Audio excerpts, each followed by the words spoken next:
Hello again, and welcome back, everybody, to another edition of the Rural Report. I am your Rural 2IC, and look at me. I seem to be happy and chipper again. So, thank you guys for the love and support and everybody reaching out to make sure I was good. I seem to be back. I'm not quite 100%, but I'm close enough. So, the little kid is annoyed. Mrs. Rural is already complaining. So, that means I'm on the right track. So, I appreciate it. Um, One real quick thing, because I love to support small business and I love to, help out friends. And one of the friends of the channel is one of the people that probably a good number of you know because I have talked about him a lot. Is Genesis Designs. So JS Genesis Designs. I went over and I ordered some stuff. I did show you that I got my coffee scoop and coffee clip all in one.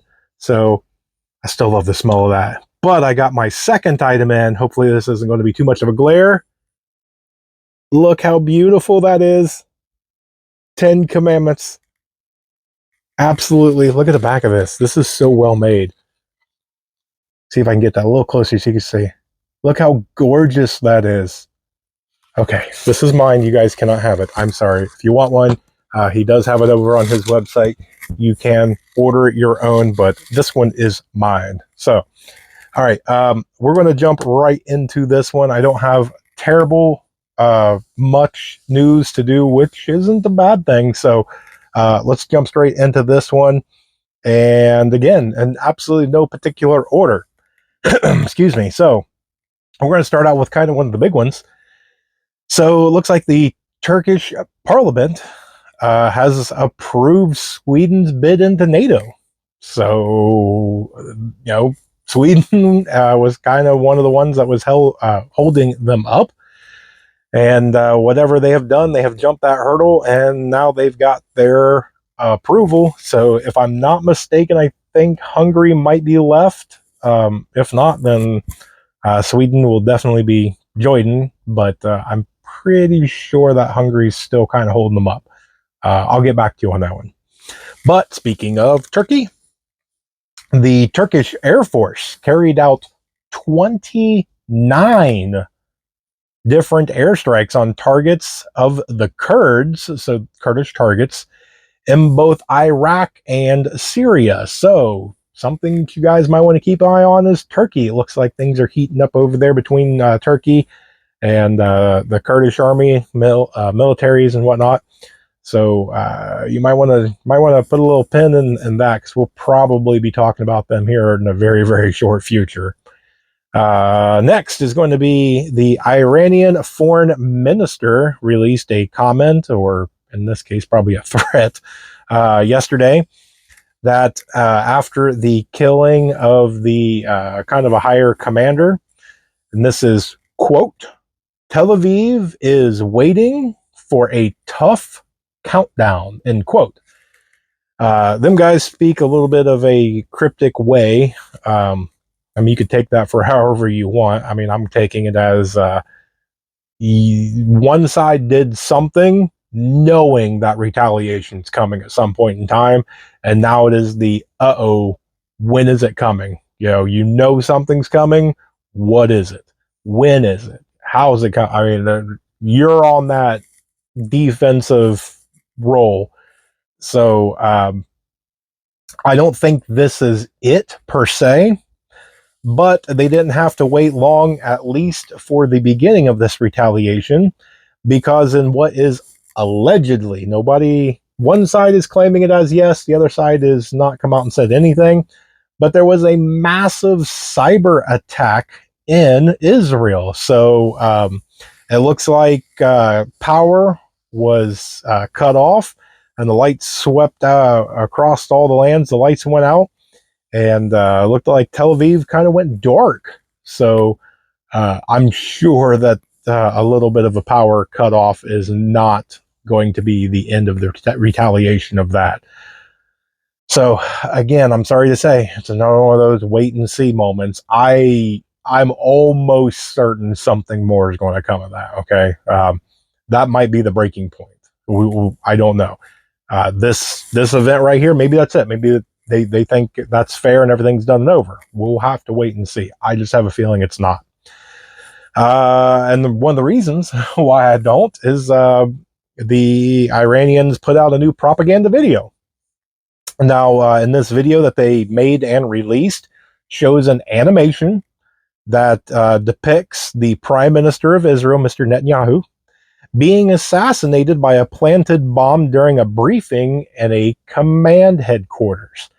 Now, that goes into a whole bunch of different things. One, you probably don't tell, your enemy what you're getting ready to do. But then again, you get in somebody's head. So now in every single command post that he enters, he's probably going to have that thing swept again, and swept a third time. And then he's always going to be nervous going into a command post, probably has to jump through hoops and move some command post. I mean, even if that's never their plan, you just went through and probably got really deep into somebody's head. So they really love doing these little propaganda pieces.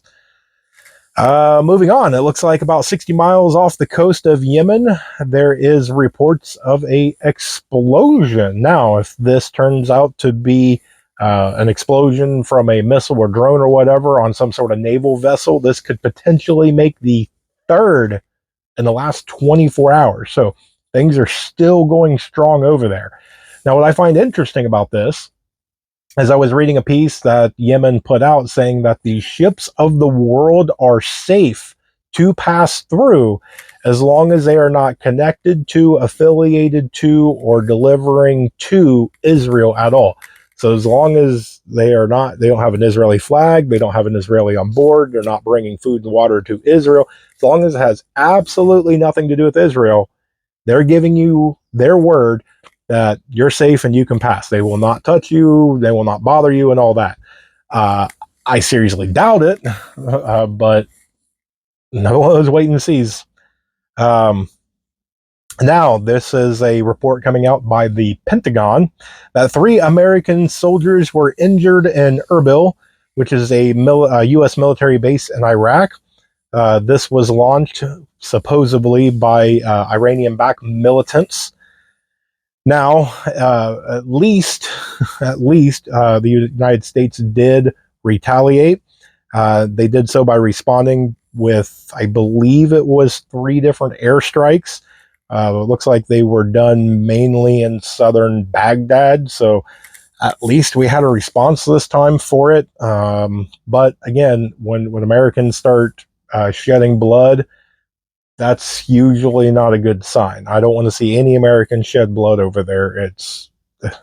We shouldn't be over there in the first place. There's no strategic advantage or anything to national security, in my opinion, to be over there. But they're there, and as long as they are there, they're being ordered to be there, and I don't want to see an American get hurt over there. So prayers for those 3 injured American soldiers. One small note before we move over to the U.S. side of things, I want you to jot a little thing down, and this is just a reminder that the 13th of January is the presidential election for Taiwan. Now, there is a ton of chatter in the underground about this, that some of the conditions are right. There's a lot of staging. There's a lot of practice run-ups. There's a lot of stuff going on that China may either before, during, or shortly after use that date as a invasion date. Now, is that true? I have no idea. Could it be true? Yeah, it definitely could be true. It could. Will it? I don't think so. I don't see it before. I definitely don't see it during.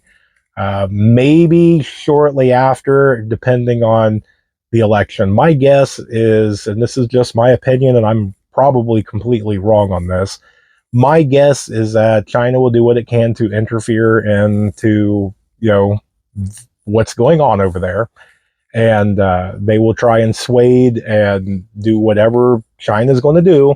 And if it's not working out the way that they intend, because there is somebody running that is very, very pro Beijing, that would probably, if they got elected, just completely sign on the dotted line, and reunification would go by a pen stroke. If it goes that way, then they can do this very peacefully, very cheap, very quiet. Now, if it goes the other way, then then I can see them going ahead and doing something between when that's over to when that person takes office, that new person takes office, or maybe I don't know who's actually running over there. I'm not really keen on Taiwan's government officials and who's running this year and who's not. All right, let's switch things up. So this one I left out on one of the previous ones, but you can get on social media and look this up. Pro-Hamas protesters blocked traffic, causing a major traffic jam. This was done on the main road to the airport in downtown Chicago, and this was done the day before Christmas. So, hey, way to make a bunch of people probably really angry and ruining a lot of people's Christmas. And I get it to a certain extent. I'm not really that big on protesting. I mean, protesting is one of your God-given rights. It's in the Constitution to be able to protest. So I'm not against it. But when you go out and the different ways to protest, I mean, I get it. You feel so strongly about something that you want the attention, but everybody that is out there that you are impacting their lives, they are not your enemy. They're not trying to do anything to worsen the situation. And even if you block them to where they miss their flight, ruin their Christmas and all that, and you actually change their mind that they now agree with you, they probably can't do anything to help your cause anyway. And so, in my opinion, something like that boils down to you just ruined a ton of people's day, week, maybe even year. And yeah. All right. We'll leave it at that on my opinion on that. Maybe we'll talk more about that on the live stream if you guys really want to know. Next is, and I'm going to butcher this poor lady's name, and I feel so bad. Okay, Janet Osbard, Ossebaard, Ossebaard. Okay, if you know who that is, then you know. If you don't, then you probably will never know. But she is the creator of the documentary series, The Fall of the Cabal, if you haven't seen that. She went missing about 5 weeks ago, and then it looks like she has turned up, and she has been found dead from what has now been ruled suicide by overdose. So, yeah. I'll leave that to your imagination, whatever you want to come up about, okay? There's what happened, and there's the official word of how it ended, okay? And you know what? Let me end on a sad note for you guys. So, in this sad note, there is a Soros-backed district attorney that has prosecuted an Illinois boy, a child, okay? And what did he get prosecuted for? He got prosecuted for terrorizing the burglars that broke into his house. As you can see in this picture right here, as posted from the Babylon Bee. Can't believe it. Can you guys believe it? Sorry, I saw it and I chuckled at it and I had to share with you guys. So, and just as a disclaimer, if you don't know the Babylon Bee, they are a satire news publication. So theirs is not real news. So that is not real, just to make things clear if you didn't get the joke, okay? All right, guys, that's all I've got for you today. I actually made a video last night about some of the Christmas gifts that I got, and something happened in the editing and uploading and all that, and so that will actually be released tomorrow, I believe. And then if you made it this far, guess what? You rock! But make sure you join us tomorrow, 9 p.m. Eastern Standard Time for Workshop Wednesday. It is a live stream that we do every single Wednesday, every single week. And it's just a bunch of, you know, preppers, homesteaders, survivalists, bushcraft, people that's just like-minded that come and hang out for an hour. It's Q&A. You can ask me anything as long as you're not a jerk. But you know, we go into wild tangents about this and that and everything else. You can definitely ask any sort of prepping related questions. If I know the answer, I will definitely give you the answer. If I don't know, I'm going to tell you I don't know. Chances are we have a lot of great, knowledgeable people in the chat that is always there. And so if I don't know, there's a good chance somebody in the chat will know. If not, then do some research and we'll try and get back to you, or I will point you in the direction of where you might find your answer. But if not, if you have no questions, it's just a great time and great fellowship with like-minded individuals. So I implore you guys, if you free for an hour tomorrow, come hang out, stop by, say hello to everybody, say hi to me. I'll give you a good shout out. And yeah, we'll just go with it from there. So I'm going to do the YouTube thing because I hardly ever do that anymore. So do all the fun YouTube things. Come on. Hit the like button. You know you liked it. Hit the subscribe button so that way you can be notified for all future content that's going to be coming out. And then share this out. Try and build the channel so that way we can help more people. Plus, everybody loves to hang out on the Workshop Wednesdays. So, all right, guys, that's all I got for you. Stay tuned. Definitely more information to come. If you're new here, thank you for stopping by. Welcome. If you're not new here, say it with me now. Above everything else, remember to remain united, because we're all prepping in this together.